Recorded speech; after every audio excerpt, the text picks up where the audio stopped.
नमस्कार, स्वागत है आपका सुदर्शन न्यूज में। आपके साथ मैं हूं रंजना शर्मा।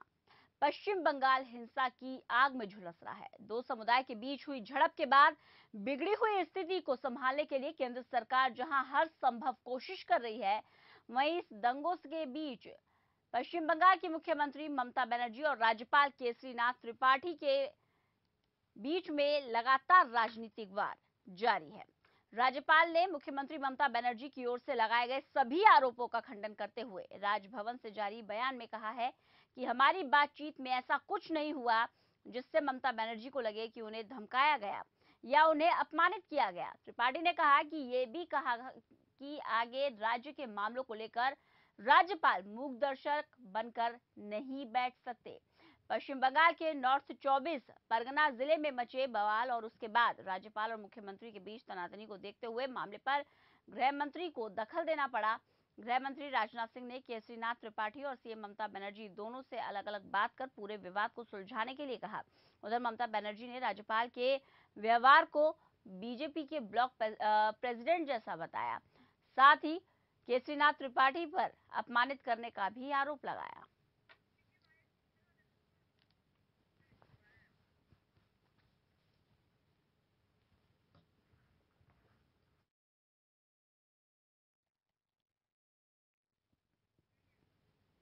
दरअसल पश्चिम बंगाल के नॉर्थ 24 परगना जिले में हुई सांप्रदायिक हिंसा के बीच तृणमूल सरकार और गवर्नर केसरीनाथ त्रिपाठी के बीच टकराव काफी बढ़ गया है। दरअसल ममता बनर्जी को माने तो राज्यपाल ने उन्हें धमकी दी और अपमानित किया। गुस्से में नजर आ रही ममता ने कहा कि वो ऐसा नहीं कर सकते क्योंकि वो चुनकर आई जनप्रतिनिधि हैं, जबकि राज्यपाल राष्ट्रपति नॉमिनेटेड हैं। ममता के इस बयान से घमंड की बू आ रही है। खैर, बात रही ममता के रिएक्शन की, लेकिन यहाँ बड़ा सवाल यह है कि राज्यपाल ने ऐसा क्या कर दिया जिसकी वजह से ममता बनर्जी आग बबूला हो गई।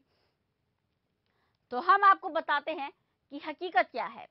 दरअसल ये तस्वीरें जो आप देख रहे हैं, इसमें आप खुद ही समझ जाएंगे कि पश्चिम बंगाल में क्या हो रहा है। ये तस्वीरें देखिए किस तरह से पाकिस्तान के झंडे जो हैं वो लहराए जा रहे हैं और देश विरोधी नारे लगाए जा रहे हैं।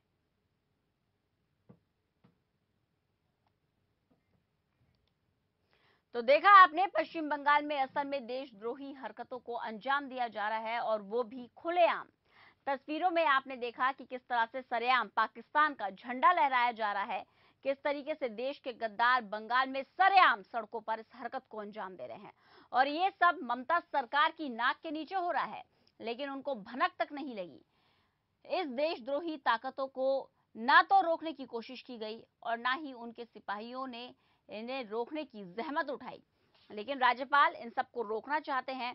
और रही बात ममता बनर्जी को धमकाने की, तो ममता बनर्जी को फोन करके राज्यपाल ने इस पूरी स्थिति पर उनसे जवाब मांगा, तो यही बात उन्हें खटकने लगी और वो आग बबूला हो गई।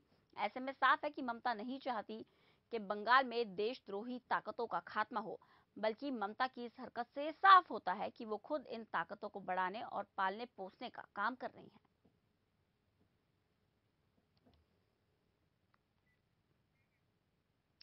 लगातार सांप्रदायिक हिंसाओं को रोकने में नाकामयाब रही ममता बनर्जी ने अब सांप्रदायिक हिंसाओं को रोकने के लिए बूथ स्तर पर शांति रक्षक बलों का गठन करने का फैसला लिया है। इस बात की घोषणा करने के साथ ही उन्होंने ये भी कहा कि राज्य प्रशासन और पुलिस शांति रक्षक बलों की सहायता करेंगे।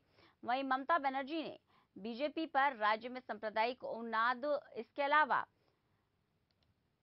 इस तरीके की घटनाओं को बढ़ावा देने का भी आरोप लगाया। वहीं दूसरी ओर राजभवन और बीजेपी ने ममता बनर्जी के खिलाफ अपनी आवाज बुलंद कर दी है। ममता के आरोपों के बाद राज्यपाल की ओर से जारी बयान में कहा गया कि ममता बनर्जी के आरोप राज्यपाल और उनके दफ्तर की बेइज्जती और अपमान करने के समान है। राज्यपाल केसरीनाथ त्रिपाठी ने कहा कि ये बेहतर होगा कि राज्यपाल पर आरोप लगाने की बजाय ममता और उनके सहयोगी कानून एवं व्यवस्था को बेहतर बनाने के लिए काम करें।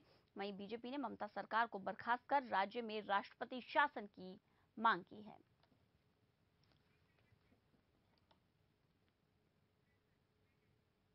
तो देखा आपने किस तरह से पश्चिम बंगाल जो है वो जल रहा है, सांप्रदायिक हिंसा जो है पनप रही है, लेकिन ममता सरकार की नाक के नीचे ये सब हो रहा है। सवाल ये खड़ा होता है कि ममता सरकार क्यों कोई एक्शन नहीं ले रही है। रुकते एक छोटे से ब्रेक के लिए, जल्द हाजिर होते हैं। आप देख रहे हैं सुदर्शन न्यूज।